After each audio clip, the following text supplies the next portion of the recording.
हाँ जी, तो मैं आप लोग को अभी बताने वाला हूँ। ये मलिक मोहम्मद जायसी की एक ये जो है कविता है कड़वक, उसको मैं अभी आप लोगों के सामने प्रस्तुत करने वाला हूँ। देखिए, मलिक मोहम्मद जायसी 12th क्लास हिंदी की ये कविता है। मलिक कड़वक ये पद के रूप में है, कड़वक मलिक मोहम्मद जायसी। तो यहाँ से आपके एग्जाम में मतलब 3 से 4 क्वेश्चंस पूछे जाते हैं, ठीक है। यहाँ से आपके एग्जाम में 3 से 4 क्वेश्चन।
हाँ जी, तो मैं आपको ये बताने वाला हूँ। देखिए, यही जो कविता है मलिक मोहम्मद जायसी वाली जो ये कविता है, ठीक है।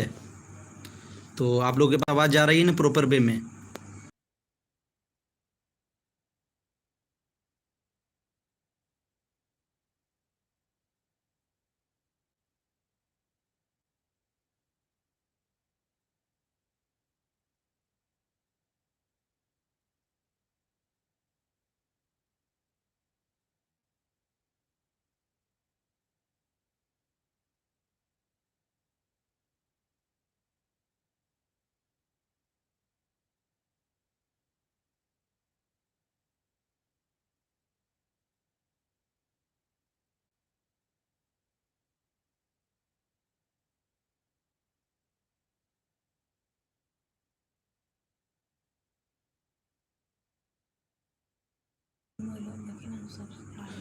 हाँ जी, तो यही देखिए आपकी कविता है। थोड़ा सा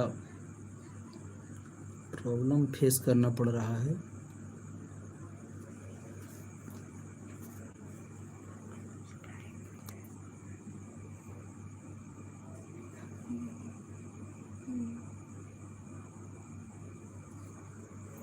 हाँ, तो चलिए हम स्टार्ट ही अब करते हैं। तो ये है, देखिए, मलिक मोहम्मद जायसी की जो कविता है ना।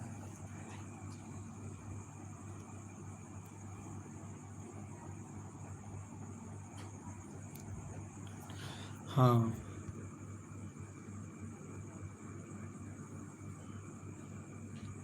आवाज़ जा रही है, कमेंट कर सकते हैं आप।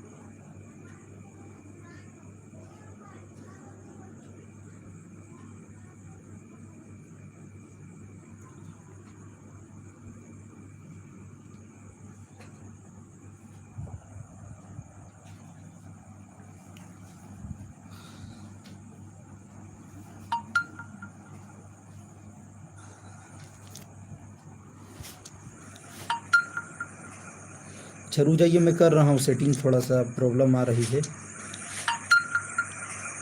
अच्छा, रुक जाइए, मैं कर रहा हूँ सेटिंग। थोड़ा सा प्रॉब्लम आ रही है। हाँ हाँ हाँ हाँ, रुकिए रुकिए रुकिए, थोड़ा परेशानी। हम्म।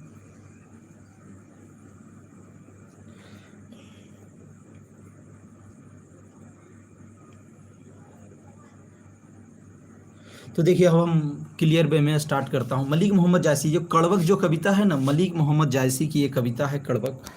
तो यहाँ से 2-3 क्वेश्चंस आपके एग्जाम में पूछे जाते हैं। आप अब मैं प्रॉपर वे में आ गया हूँ, ठीक है। अब मैं प्रॉपर वे में आ गया हूँ। अब आप पढ़ सकते हैं अच्छे से। मलिक मोहम्मद जायसी की जो ये कविता है, मलिक मोहम्मद जायसी की ये 12th क्लास हिंदी की कविता है। यहाँ से 3 से 4 प्रश्न आते हैं हर बार, मतलब 3 से 4 5 नंबर आ सकता है। ये बहुत इंपॉर्टेंट कड़वक है, पद है, इसको पद में बोला जाता है कड़वक, ठीक है।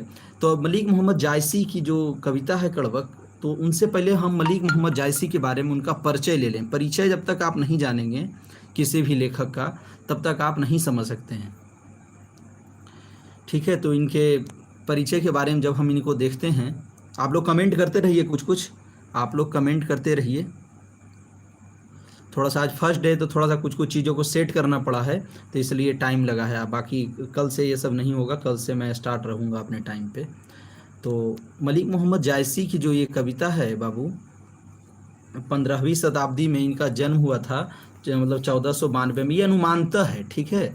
ये देखिए, कभी कभी इनके जन्म के बारे में भी पूछ दिया जाता है, अनुमानतः में है ये। जैसे अनुमानतः इनका 1492 मलिक मोहम्मद जायसी का जन्म हुआ था, फिर इनका निधन हुआ था 1548 में, और इनका निवास स्थान था अमेठी। जायस के रहने वाले थे, इस जायस के की वजह से ही, जायस एक जगह का नाम है, उसी की वजह से ही इनका ये नाम रख दिया गया है जायसी, ठीक है। अमेठी, ये पूछा जाता है आपके एग्जाम में, कभी कभी पूछ दिया जाता है कि कहाँ से संबंध रखते हैं मलिक मोहम्मद जायसी, कहाँ से संबंध रखते हैं, ये कभी कभी आपके एग्जाम में पूछा जाता है यहाँ से क्वेश्चन, ठीक है। और फिर देखिए, इनके जो पिता का नाम है, इनके पिता का नाम है और पिता के नाम जो इनका है ना, ये भी पूछा जाता है आपके एग्जाम में, पिता का नाम। तो ये भी आप थोड़ा सा ध्यान में रखेंगे, पिता का नाम। देखिए, पिछले बार भी एग्जाम में पूछा है, इसलिए मैं आपको बता दे रहा हूँ। मलिक मोहम्मद जायसी के पिता का नाम क्या है? मलिक शेख ममरेज। क्या है? मलिक शेख ममरेज। बहुत इंपॉर्टेंट है ये क्वेश्चन, यहाँ से ऑब्जेक्टिव बनेगा, ठीक ना, बनता है, पूछा गया प्रीवियस ईयर में, इसलिए मैं आपको बता रहा हूँ। देखिए, आपसे पहले जो बैच आई थी ना, बहुत सारे बच्चे हमारे 90+ किए हैं, हिंदी और इंग्लिश दोनों मैं पढ़ाता हूँ, और बहुत सारे वीडियो मैं पढ़ाया भी हूँ। ये थोड़ा सा आज, हाँ। और इनके गुरु का नाम भी देखिए पूछा जाता है, इसलिए मैं ये सारी चीज़ों को मैं बतला रहा हूँ। गुरु का नाम में है शेख मेहदी। ये तो बड़े बड़े कंपटीशन में पूछा जाता है, और आपके 12th एग्जाम में भी ये पूछा जाएगा। शेख मेहदी और सैयद अशरफ जहांगीर, ये दोनों गुरु के बारे में पूछा जाता है आपके एग्जाम में। हाँ बाबू, मैं कमेंट पढ़ रहा हूँ, वीरेंद्र कुमार बोल रहे हैं ना, मैं कमेंट पढ़ रहा हूँ। रोशन राज सर, ये वीडियो यूट्यूब पे अपलोड होगा? हाँ बाबू, अपलोड होगा, पर अभी आप लाइव देख लीजिए। लाइव में बहुत सारी चीज़ों को मैं बताते जाऊँगा, बाद में आप देखेंगे या नहीं देखेंगे। रोशन राज, ठीक ना। और सर कितना बजे आप आते हैं? हाँ, तो मैं बता रहा हूँ कि कल से मैं 8:30 में आ जाऊँगा। मैं नोटिफिकेशन कर दूँगा, नोटिफाई कर दूँगा, आप लोग को इन्फॉर्म कर दूँगा। मेरा नंबर है, देखिए मेरा नंबर, इस पर आप पहले नोट कर लीजिए, आप लोग इस पर मैसेज कर सकते हैं। 8409, हाँ रुक जाइए, 8409 मेरा नंबर है बाबू, इसको आप लोग नोट कर लो। 84, इस पर आप लोग मैसेज कर देना, हम अच्छे से सब कुछ बताऊँगा। यहाँ फ्री क्लास चलता है, ठीक ना।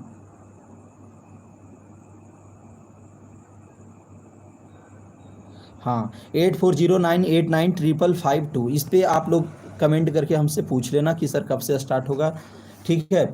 तो मैं बता दूंगा। ऐसे 8:30 टाइम आप रख लो, मतलब 8:30 आप रख लो, मैं प्रत्येक दिन पढ़ाऊंगा, ठीक है। अपने प्रीवियस वीडियो सब दूंगा, और सब बहुत सारा पढ़ा दिया हूँ। इसका गद्य वाला पूरा टॉपिक मैं पढ़ा दिया हूँ अच्छे से। इस नंबर को आप लोग बाबू नोट कर लो अच्छे से, ठीक है, बहुत काम आने वाला ये नंबर। अब बहुत सारे स्टूडेंट हमारे यहाँ से 90+ करके गए हैं, उसका मैं डिस्क्रिप्शन में वीडियो के बाद में लिंक दे दूंगा। आप लोग उनका इंटरव्यू भी मैं लिया हूँ, आज थोड़ा सा बता रहा हूँ। उसके बाद देखिए, अब गद्य खंड पूरा पढ़ाएं, ऑब्जेक्टिव सब्जेक्टिव सब करवा रहा हूँ, अब प्रीवियस ईयर क्वेश्चन भी, ठीक ना। अब मैं स्टार्ट करता हूँ अच्छे से। हाँ, इनका जो वृत्ति था, आरंभ में जायस में रहते हुए किसानी, बाद में शेष जीवन, ये सब उतना इंपॉर्टेंट नहीं है, ये सब उतना इंपॉर्टेंट नहीं है। जो इंपॉर्टेंट है मैं वहाँ बताता जाऊँगा। ये जो मैं लाया हूँ ना, ये जो टेक्स्ट लिखा हुआ, ये आपके बुक के, यहाँ ये देखिए इंपॉर्टेंट है। इनका जो व्यक्तित्व था, पर्सनालिटी थी, देखने में कैसे लगते थे, ये रूपहीन थे, थोड़ा सुंदर नहीं रहा। इनका बायां आँख नहीं था, था मतलब बायां आँख से थोड़ा सा ये हो थे। फिर कान से वंचित थे, मतलब बायां आँख भी इनका नहीं था और कान से भी वंचित थे, बायां आँख और कान से वंचित थे। मृदुभाषी, बहुत मीठा बोलते थे, मृदुभाषी, मनस्वी और स्वभावतः सत। हाँ, तो इनके बारे में मैं यहाँ पे यही समराइज आपको करके बताऊँगा। हाँ, स्मृति सर टाइम, हाँ सैफुल्ला सैफ़ी, मैं बता रहा हूँ आपको सर टाइम। कल 8:30 रख लो ना, कल बाबू 8:30 में मैं प्रत्येक दिन आ जाऊँगा, ठीक है। फिर आप लोग के कहने अनुसार मैं चेंज भी करूँगा। स्मृति जी, अगर आपको कुछ प्रॉब्लम है तो बोलो, आप तो हमारी पुरानी स्टूडेंट हो बाबू। और देखिए इसी मैं अपने डिस्क्रिप्शन में Rahul sir, sir do you know Prashant sir? हाँ हाँ बाबू, प्रशांत सर को मैं जानता हूँ, प्रशांत टारगेट फिजिक्स। और बाबू हाँ चलिए, कृतियाँ देखिए, हाँ ये बाबू यहाँ पर यह बहुत इंपॉर्टेंट है कि इनकी क्या क्या कृतियाँ थी। तो पद्मावत, अखरावत, यहाँ से एकदम एक नंबर तो पक्का पूछता, आप हमसे लिख करके ले लो। फिर इस बार भी एग्जाम में पूछा है, पिछले बार भी पूछा था, इस बार भी पूछेगा।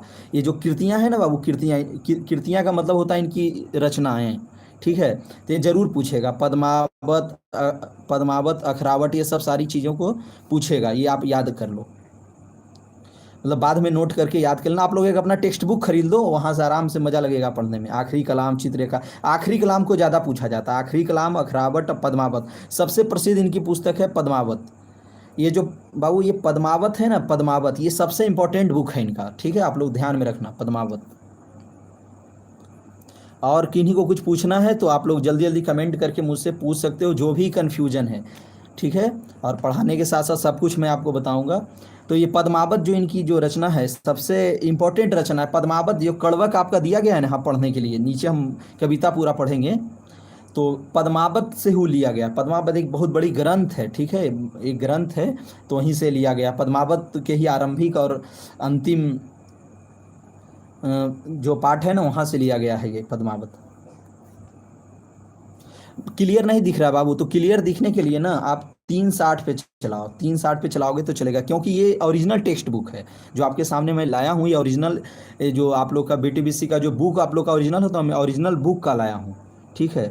तो अगर आपके पास बुक नहीं मिलता है मार्केट में, तो आप इसका ऐप पे भी आता है ये बुक, जो आप लोग का 12th क्लास का ये बुक है, ये ऐप में भी आता है, तो ऐप पे भी आप लोग इसको प्राप्त कर सकते हो। अब मैं चलता हूँ कविता की ओर, ठीक है। हाँ, तो मैं अब कविता की ओर चलता हूँ। कविता से पहले मैं कविता के बारे में, देखिए कविता को मैं पहले दिखा दूँ आप लोगों के सामने। यही देखिए आप लोग की कविता है बाबू, कड़वक। कड़वक पार्ट 1 है ये, ठीक है, कड़वक पार्ट 1, कड़वक पार्ट 1 ये है। और नहीं अगर दिख रहा है ना, तो आप टेंशन मत लो, 360 पिक्सल पे आप चलाओ, एकदम क्लियर दिखेगा। और जो भी थोड़ा बहुत प्रॉब्लम हो रहा था आज हो रहा है, बस कल से फिर ये सारी प्रॉब्लम दूर हो जाएगा। होता है ना कोई भी काम को आप जब डायरेक्ट लाइव में, सर ये एनसीईआरटी बुक कैसे? हाँ वीरेंद्र जी, मैं आपको बता दूं बाबू कि एनसीईआरटी बुक, हाँ बता दूं कि अगर आपके पास अगर नहीं मिल रहा है अभी एनसीईआरटी का बुक, मार्केट नहीं आप जा पाते हैं, उपलब्ध नहीं है आपके पास में, तो उसके लिए घबराना भी नहीं है, मैं बता रहा हूँ। आप गूगल प्ले स्टोर पे ऐप चेक करना, ऐप में लिखना, जहाँ से आप ऐप डाउनलोड करते हो ना, वहाँ पे आप लिखना, सर्च करना 12th class Hindi book, Bihar board 12th class Hindi book, एकदम देखना, एक दो ऐप आ जाएगा। और आप मेरे नंबर पे मैसेज करना ना, हम बता दूंगा, उसका एक लिंक भेज दूंगा अगर ज़्यादा परेशानी हो तो ऐप डाउनलोड कर लेना, ऐप से ही सारा बुक आपको घर में ही उपलब्ध हो जाएगा। समझ गए, आपका पैसा भी बच जाएगा बाबू, और बाहर जाने से भी आप बच जाओगे। और थोड़ा कोरोना पेंडेमिक है, वैश्विक महामारी है, इसमें बच के भी रहना है। तो चलिए हम लोग कड़वक बता रहा हूँ अब, ठीक है।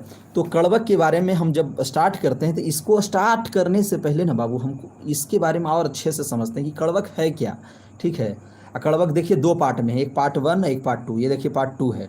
अब इससे पहले भी हम देखिए जो आपके बुक में लिखा हुआ, पहले वहीं से पढ़ के चलते हैं, अपना एकदम एक एक अक्षर बता देंगे इसका हम, समझ गए? आप लोग घबराइएगा मत, ये मत समझिएगा कि सर बस टार बटोर कर रहे हैं, टाइम पास कर रहे हैं। टाइम पास नहीं कर रहा हूँ, आपकी समझ के लिए मैं ये सारी चीज़ों को कर रहा हूँ। हाँ, अब देखिए कहा गया है, इसको ये पढ़ना इंपॉर्टेंट है, जो आपका समरी कभी कभी पूछा जाता है। पूरे कहा जाएगा कि पूरी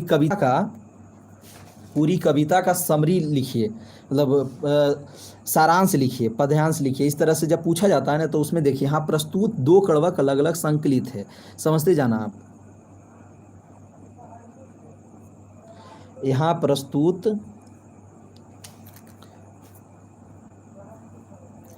हाँ यहाँ प्रस्तुत 2 कड़वक अलग अलग संकलित है। देखिए यहाँ यहाँ पढ़िएगा इसको, संकलित है। ये पद्मावत की क्रमशः प्रारंभिक और अंतिम छंदों में से है, किंतु कवि और काव्य की विशेषता कह रहा है।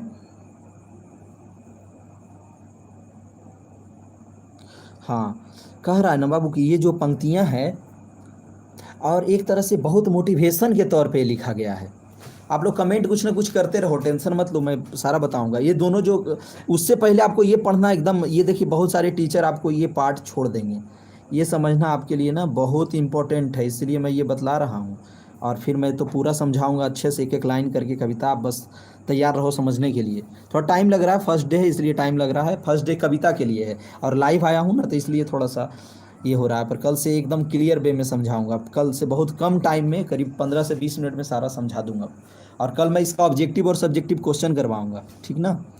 तो चलिए देखिए, यहाँ दो प्रस्तुत कड़वक लिया गया है जो कि प्रारंभिक और अंतिम छंद है। हाँ, यहाँ से क्वेश्चन बनेगा ना बाबू, आपके एग्जाम में क्वेश्चन यहाँ से बनेगा कि कड़वक कहाँ से लिया गया है, ये जो कड़वक है कहाँ से लिया गया है। तो ध्यान रखना, ये कड़वक लिया गया है कहाँ से, देखिए पद्मावत, देखिए लिखा हुआ है ना पद्मावत, पद्मावत से लिया गया है। कहाँ, पद्मावत इनका एक बहुत ही प्रसिद्ध ग्रंथ है, तो पद्मावत से लिया गया है। तो याद रखना आप लोग कि पद्मावत से पूछ देता है एग्जाम में कि कड़वक कहाँ से लिया गया है, तो पद्मावत से लिया गया है। तो देखिए कह रहा है ना, उसके प्रारंभिक और अंतिम छंदों में से है, किंतु कवि और काव्य की विशेषता निरूपित करती है, दोनों के बीच एक अद्वैत बनाया गया है। चलिए, ये तो आप समझ गए, यही बात को हम समझाने के लिए किए थे। और देखिए जो प्रथम कड़वक है ना, प्रथम कड़वक में कवि एक विनम्र स्वाभिमान के साथ अपनी रूपहीनता और एक आँख के अंधेपन को प्रकृति के दृष्टांतों द्वारा महिमान्वित करते हुए अपने अधिक गुणों की ओर हमारा ध्यान खींचते हैं, और इन्हीं गुणों के कारण पद्मावत जैसे मोहक। हाँ, अब हम डायरेक्ट कविता की ओर चलते हैं। आप लोग को भी थोड़ा बोर लग रहा होगा, मैं समझ रहा हूँ, पर मैं दावा करता हूँ आपसे, वादा करता हूँ, वादा भी और दावा भी, कि कल से ये सारी प्रॉब्लम आपके साथ नहीं आएगी। मैं डायरेक्ट टॉपिक पे आऊँगा। आज आ रहा है हमारे बहुत सारे बच्चे, शायद मुन्ना यादव, आप शायद पुराना स्टूडेंट, मुन्नू यादव, आप शायद पुराना स्टूडेंट हैं क्या बाबू? क्योंकि एक मुन्ना यादव करके हमारे पिछले बैच में भी लड़के थे, तो बताना। हाँ, एक नैन कवि मोहम्मद गुनी, देखिएगा। हाँ, अब मैं अच्छे से एकदम कड़वक पे समझा रहा हूँ। अगर आप लोग कमेंट करें कि सर अगर कल आप लोग अगर बोर हो रहे हैं आज, तो मैं कहें तो हम कड़वक की पूरी कविता को कल स्टार्ट करेंगे अच्छे से। आज तो इतना हो गया, अगर आप लोग की इच्छा है तो मैं आज से ही स्टार्ट कर दूँगा कड़वक, और अगर नहीं है इच्छा है तो फिर कहिए, हम जैसे आपकी इच्छा, कमेंट करिए फटाफट।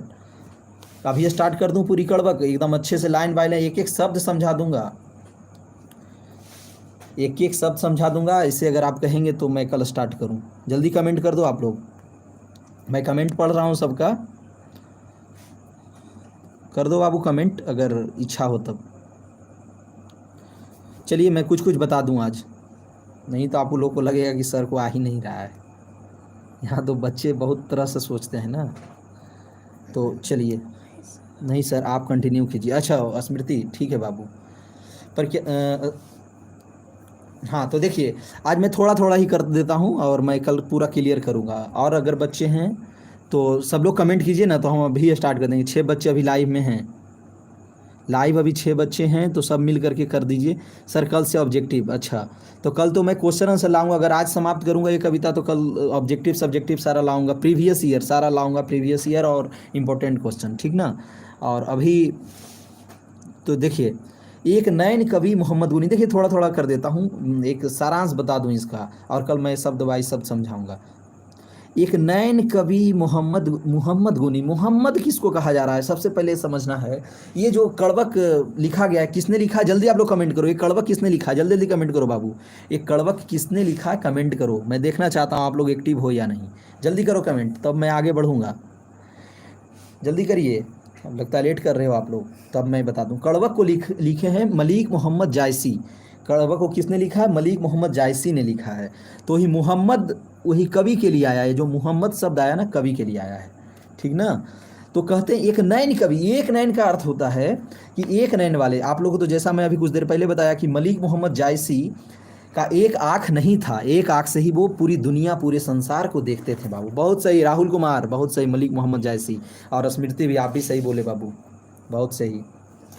एक नैन कवि मोहम्मद गुनी, तो एक नैन कवि का मतलब हुआ मलिक मोहम्मद जायसी के बारे में कहा जा रहा है। एक नैन कवि मतलब वो कवि का एक ही आँख है, और मोहम्मद गुनी, और जो मोहम्मद मतलब मलिक मोहम्मद जायसी का एक आँख है, परंतु वो बहुत ज़्यादा क्या है, गुनी माने प्रतिभावान, प्रतिभाशील, कहते हैं ना बहुत प्रतिभावान, बहुत टैलेंटेड हैं। आप लोगों की भाषा में मैं कहना चाहूँगा टैलेंटेड हैं। उनका एक ही आँख है, पर वो बहुत टैलेंटेड व्यक्ति हैं, प्रखर हैं, उनका व्यक्तित्व बहुत ही क्या है, प्रखर है, ठीक है। सोई बिमोहा जेई कवि सुनी, जो भी इस कवि को सुनता है। हाँ वीरेंद्र कुमार, आप भी सही बोले बाबू। और हाँ, तो आप लोगों को लग कैसा रहा है, थोड़ा कमेंट करते जाओ। सोई बिमोहा जेई कवि सुनी, और जो भी इस कवि को सुनता है, जेई कवि सुनी का अर्थ होता है जो इस कवि को सुनता है। सोई बिमोहा, सोई मतलब वो व्यक्ति, सो व्यक्ति जो इस कवि को सुनता है, जो इस कवि के बानी को सुनता है, इनकी कविता को सुनता है, इनकी बातों को सुनता है, इनकी कहानियों को सुनता है, वो मंत्रमुग्ध हो जाता है, विमुग्ध हो जाता है, समझे ना। वो क्या हो जाता है, मंत्रमुग्ध और विमुग्ध हो जाता है। विमोहा, विमोहा मतलब विमुग्ध हो जाता है, समझ गए ना।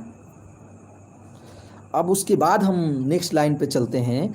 चांद जैस जग विधि अवतारा, चांद जस जैस जग, जैस मतलब जैसा, चांद जैसे, चांद कैसा है, जग विधि अवतारा। ये भगवान ने, विधि मतलब होता है ईश्वर, विधि मिस क्या होता है, ईश्वर। और अवतारा मतलब जन्म देना। ईश्वर ने इस चांद को भी, चांद जैसे मतलब इतने सुंदर चांद, इतने प्रकाशवान, जो हम लोगों को रात्रि में क्या, आप बहुत अच्छा पढ़ाते। दिल्ली, हाँ दिल्ली लाई आया लाइव, मतलब आप, ये वीरेंद्र लिख रहे हैं, आप बहुत अच्छा पढ़ाते, शराब दिल्ली आया लाइव। अच्छा जो भी है, आप बहुत अच्छा लिख रहे हैं। तो बाबू एकदम एक एक शब्द बता देता हूँ। चांद जैस जग विधि अवतारा, कहने का मतलब चांद, देखिए इसमें इसका एक भाव मैं आपको बतलाना चाह रहा हूँ। इस पूरी कविता में, जो पूरी कविता है ना, ये स्वाभिमान, इनका स्वाभिमान पे थोड़ा सा चोट लग गया था। कि इनके स्वाभिमान में मलिक मोहम्मद जायसी के, दिल्ली के जो हाँ, दिल्ली के जो बादशाह थे ना, इनके टाइम में 1492 में इनका जन्म हुआ था। इनका जन्म और निधन दोनों अनुमानतः है, फिक्स डेट नहीं है, कोई लिखित नहीं है, मतलब एक अनुमान से माना गया है, ठीक है। तो ही कहा जा रहा है कि इनका जो, तो इनके स्वाभिमान पे दिल्ली के दरबार में गए, बादशाह के दरबार में गए, तो इनको बहुत ज़्यादा ये किया गया, फटकार लगाया गया कि आप तो बहुत ये हैं, कुरूप हैं। कुरूप मतलब जिनका रूप अच्छा नहीं होता उनको कुरूप कहते हैं। तो उसी पे ये लिखे हैं, इनका स्वाभिमान पे चोट लगा तो ये लिखते हैं। ये कहाँ से लिया गया है, मलिक, ये जो कड़वक कहाँ से लिया गया है, पद्मावत से लिया गया है, ठीक ना। और देखिए, चांद जैस जग विधि अवतारा, कि चांद इतना प्रकाशवान होता है, इतना सुंदर चांद होता है, शीतलता प्रदान करता है रात्रि में हम लोगों को। गर्मी में कितना हम लोग नीचे झुलस जाते हैं, फिर भी जब रात्रि में चंद्रमा की शीतलता जब हमारे शरीर पे पड़ता है, हमारे कोमल शरीर पे पड़ता है, तो क्या हो जाता है, हम लोग कितना ये अच्छा लगता है। तो ही कहा जा रहा है कि जो चंद्रमा, ऐसे चीज़ों में भी एक दाग लगा दिया गया है, ठीक है। तो देखिए इसी में लाइन है, दिन कलंक किन्ह उजियारा, जो चंद्रमा इतना उजियारा देता है, उनको भी एक दिन कलंक, उसमें भी एक कलंक, एक दाग लगा दिया गया है। तो उसी तरह से मैं हूँ, और मुझ में भी क्या किया गया है, दाग लगा दिया गया। मैं इतना प्रखर ओजस्वी मतलब हूँ, और उसके बाद हम में भी, हम एक कवि हैं, एक इतने अच्छे हैं, फिर भी हम में भी कुरूपहीनता, हमारा भी एक आँख नहीं है, ठीक है। हाँ हाँ हाँ, राहुल कुमार, वीरेंद्र कुमार कहना चाहते हैं कि आप बहुत अच्छा पढ़ाते हैं, डेली लाइव आया कीजिए। हाँ बाबू, कल से मैं एकदम आराम से आऊँगा लाइव, और कल से बहुत अच्छा से पढ़ाऊँगा। और स्मृति, आप पद्मावत से बोले, बहुत सही बोले। इस बात को याद रखना, इस कड़वक को पद्मावत से लिया गया है। आज देखिए थोड़ा थोड़ा ही समझाना चाह रहा हूँ, ताकि आप लोग को ये ना लगे कि आपके सर नहीं जानते हैं, समझ गए। आज तो टाइम हमारा बेस्ट हो गया वही सब सेटिंग वगैरह करने में, तो इसलिए आज हम बहुत ज़्यादा नहीं करेंगे। इसीलिए बस समझाना चाह रहा हूँ कि आप लोग को ये भ्रम न रहे कि सर नहीं जानते हैं इसलिए क्लास छोड़ना चाहते हैं। हाँ, अब देखिए, और कल इसको मैं अच्छे से कल भी समझाऊंगा, अच्छे से एकदम। कल तो एकदम दिल खुश हो जाएगा आपका, जब कल पढ़ाऊंगा तो आप फील करने लगेंगे। फिर है, देखिए अगला लाइन है, जग सूझा एक ही नैनाहा, एकदम ऐसा समझा दूंगा ना कि आप खुद एग्ज़ाम हॉल में बैठोगे, क्वेश्चन जब आप क्वेश्चन बैंक बनाओगे तो आपको खुद आ जाएगा। मैं इस तरह से समझाऊंगा कि आपको कैसे आए, वो समझाने वाला हूँ। जग सूझा, जग मतलब होता है संसार, सूझा मतलब दिखना, एक ही नैनाहा, कहा जा रहा है मलिक मोहम्मद जायसी का एक ही आँख था बाबू, और एक ही आँख से पूरे संसार को देखते थे, पूरी सृष्टि को देखते थे, पूरे ब्रह्मांड को देखते थे, ठीक है। और देखने का तो सब देखता है, पर इनका एक कवि का देखने का यहाँ पे ये अभिप्राय होता है कि कैसे कहा जाता है कि जहाँ जाए न रवि वहाँ जा एक कवि, जहाँ रवि न जाए वहाँ कौन जाता है, कवि जाता है। मतलब जहाँ एक रवि मतलब होता है सूर्य, जहाँ सूर्य का प्रकाश नहीं जाता वहाँ एक कवि का अनुभव चला जाता है, कवि की दृष्टि चली जाती है, तभी तो एक कवि उतना अच्छा लिखता है। हाँ, तो ये कहता है जग सूझा एक ही नैनाहा, ऊबा सूख अस नख्तन महा। कह रहे हैं कि इस मलिक मोहम्मद ऐसा नहीं है सर। अच्छा स्मृति जी, बहुत अच्छा, आपको हम पे ट्रस्ट है, चलिए बहुत अच्छा लगा। हैप्पी सिंह, ओके सर, वाह हैप्पी, बहुत धन्यवाद बाबू। स्मृति आपको भी, अवनी शर्मा आपको भी जी, बहुत अच्छी कविता है, सही बात है। Rahul mention not bro, good. हाँ, तो उवा सूक, सूक मतलब होता है शुक्र जो ग्रह है उसी को, सूक मतलब शुक्र ग्रह है ना, बृहस्पति है, पृथ्वी है, बुध है, ग्रह है ना, उसी को उवा, उवा मतलब शुक्र ग्रह उदित होता है। अस नख्तन महा, नक्षत्र, नखत मतलब होता है नक्षत्र, नक्षत्र क्या है, तत्सम है, तत्सम से बन करके ये नखत आया है तद्भव के रूप में, नक्षत्र को ही हम लोग नखत कह रहे हैं। ठीक है, नखत तन महा, कैसे जो शुक्र है सभी नक्षत्रों के बीच में, सूर्य को सूर्य कहते हैं, ये शुक्र मतलब हुआ शुक्र ग्रह, शुक्र ग्रह को हम लोग कहा जाता है, आप लोग जानते होंगे ज्योग्राफी ब्रह्मांड के बारे में, तो कहा जाता है शुक्र ग्रह को, सबसे चमकीला तारा शुक्र ग्रह को कहा जाता है। ठीक है, वाह, ये आपके फ्रेंड 90 मार्क्स लाया है, वो भी आपसे ही पढ़ा था, वही आप हमको आपके बारे में बताया। वाह राहुल जी, आपका भी आएगा, बस हम पे आप भरोसा रखिए बाबू, ऐसा समझा दूंगा आप भी टीचर हो जाओगे, अगले साल से आप भी हिंदी और इंग्लिश दोनों पढ़ा सकते हो, ऐसा पढ़ाऊंगा, बस विश्वास धरो ना कुछ दिन, अच्छे चीज़ों को समझने के लिए 2-4 दिन टाइम देना पड़ता है ना। तो उबा सुख असनख्तन महा, तो कहा जा रहा है कि जैसे शुक्र है सारे नक्षत्र के बीच में वो उदित होता है, और उसकी प्रकाश जो है, शुक्र का प्रकाश बहुत सबसे चमकीला ग्रह शुक्र को माना जाता है, वही यहाँ पे एग्जाम्पल दिया गया है। हाँ, अब देखिए, अब है नेक्स्ट लाइन है, जो लही अम्ब ही डाभ न होई। कहते हैं जैसे कि अम्ब में, अम्ब ही का अर्थ होता है। हाँ, और लोग कमेंट करिए, थोड़ा सा मनोबल बना रहे। राहुल आप कहाँ से हो, वीरेंद्र कुमार, हाँ बताइए राहुल जी आप कहाँ से हैं इनको। जो लही अम्ब ही डाभ न होई, डाभ मतलब क्या होता है, अम्ब, अम्ब मतलब होता है, जल्दी बताइए, अम्ब ही का अर्थ कोई बता सकते हैं तो बताइए, अम्ब ही का अर्थ बताइए कोई, नहीं तो फिर मैं बताऊंगा। अम्ब ही मतलब आम का वृक्ष, आम का पेड़ को कहा जाता है अम्ब ही। डाभ मतलब क्या होता है, डाभ का अर्थ कोई बताएंगे तो बताइए, आप लोग अपना सेंस लगाइए ना। डाभ का अर्थ होता है हाँ बहुत सही राहुल, आम होता है, गुड। स्मृति, आम का ट्री, गुड स्मृति भी सही आप बोले। और डाभ का अर्थ होता है जो मंजरा होता है ना, आज के 1-1.5-2 महीने पहले आम के पेड़ में क्या था, मंजरा था, और जब मंजरा था तो देखते थे, और कोयल जब उस पेड़ पे सुबह 4-5 बजे आती थी, वो कोयल मंजरे के टाइम में ही आती है, कोयल जो कुक कुक करके आवाज़ अपना निकालती है अपनी वाणी के द्वारा, तो मंजरा जब उसमें होता है तभी तक कोयल उसमें आती है, मंजरा के बाद बहुत कम कोयल आम के वृक्ष पे सुबह सुबह 4-5 बजे के बीच में अपना मीठा मीठा आवाज़ निकालती है। तो वही कहती है, तो लही सुगंध बसाई न सोई, जब तक आम के पेड़ में वो मंजरा नहीं आता है, जब तक मंजरा नहीं आता है तब तक उस आम में एक सुगंध नहीं आता है, उसमें सौरभ नहीं आता है, सौरभ मतलब सुगंध, समझ गए। देखते हैं सुबह 4-5 बजे हम लोग 1.5-2 महीने पहले आम के पेड़ के पास जाते थे, तो कितना एक अजीब तरह का सुगंध होता था, एकदम मिठास भरा, है ना। हाँ राहुल कुमार आप कहाँ से हो, अच्छा।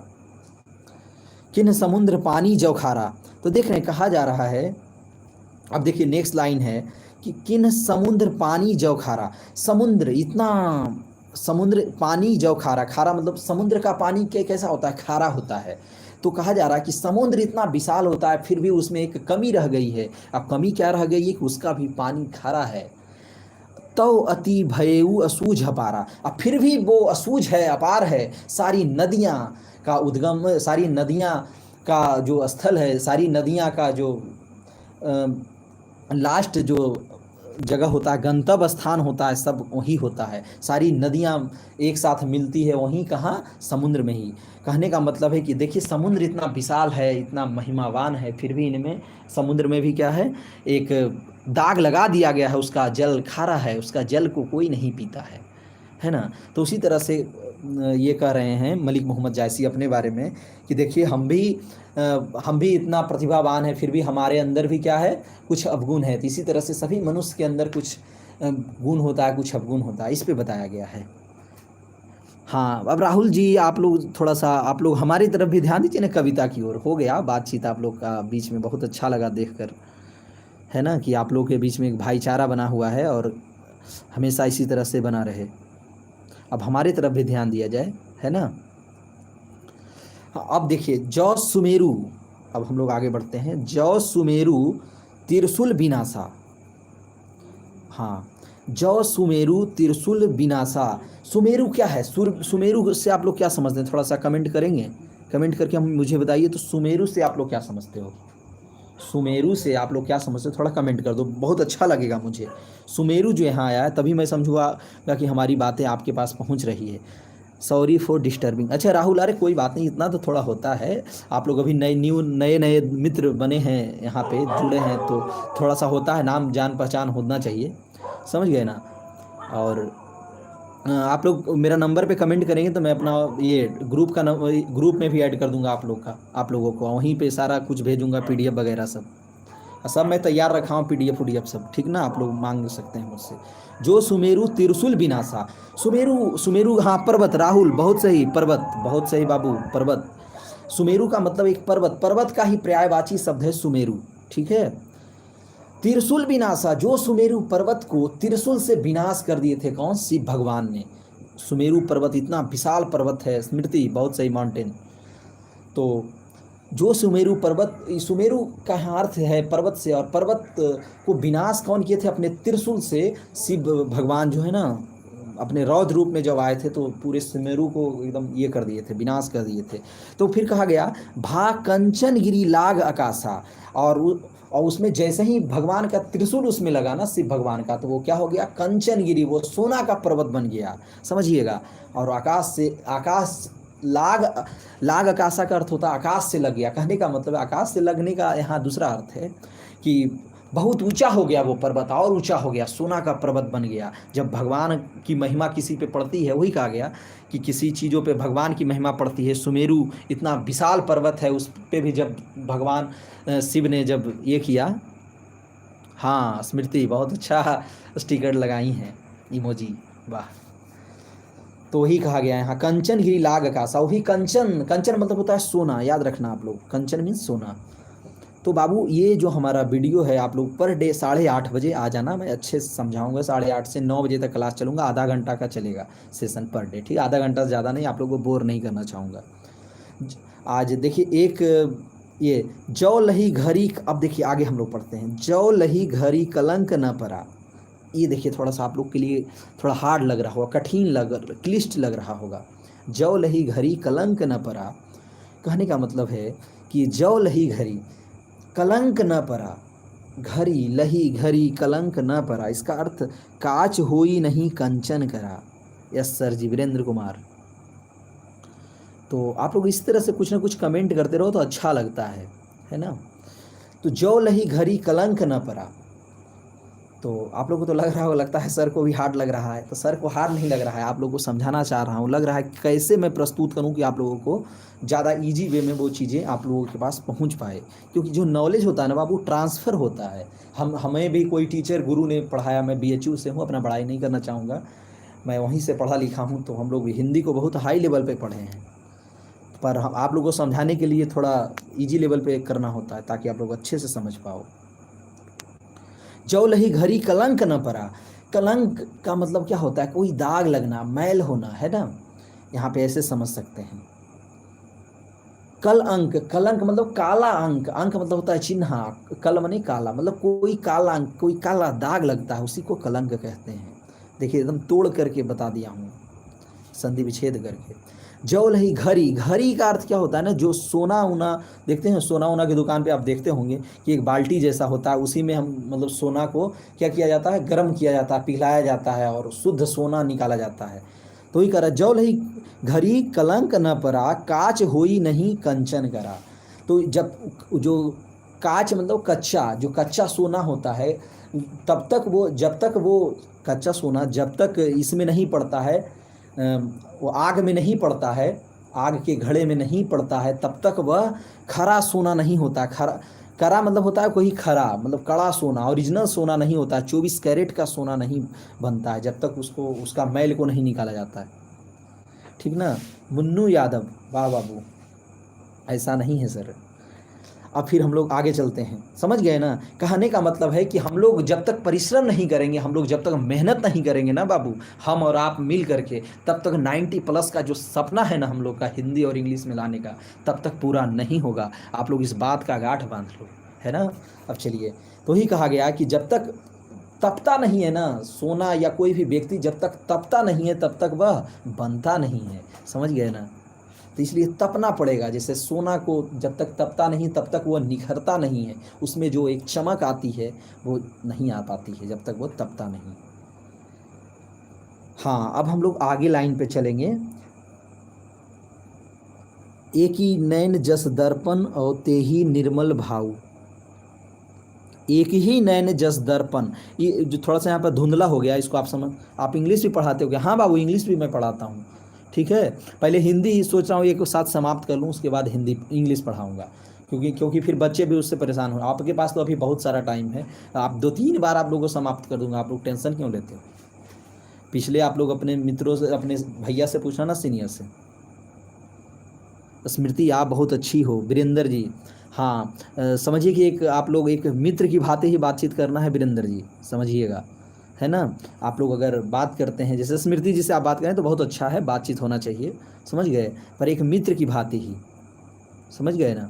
ताकि एक मित्र की भांति, एक बहन की भांति, तो उसमें आप लोग का रिलेशन बहुत अच्छा लगेगा और पढ़ने में भी बहुत मज़ा लगेगा। साथ में मिलजुल कर, हम लोग भी बीएचयू में थे तो बहुत सारे लड़के लड़कियां सब साथ में पढ़ते थे, बहुत अच्छा लगता था। किसी के प्रति गलत दृष्टि हम लोगों की नहीं होती थी। तो मैं चाहूँगा अपने स्टूडेंट को भी वही सलाह दूँ, है ना। और बाकी क्या है यार, पढ़ लोगे तो फिर क्या है, इतना सारा, अब क्या बताऊँ, एक बार अगर कुछ जॉब हो गया ना आपका, तो फिर पूरी लाइफ आपकी बन जाएगी, सभी की बनेगी। हाँ, तो एक ही नैन जस दर्पण और ते ही निर्मल भाव, एक ही नैन जस दर्पण और ते ही निर्मल भाव।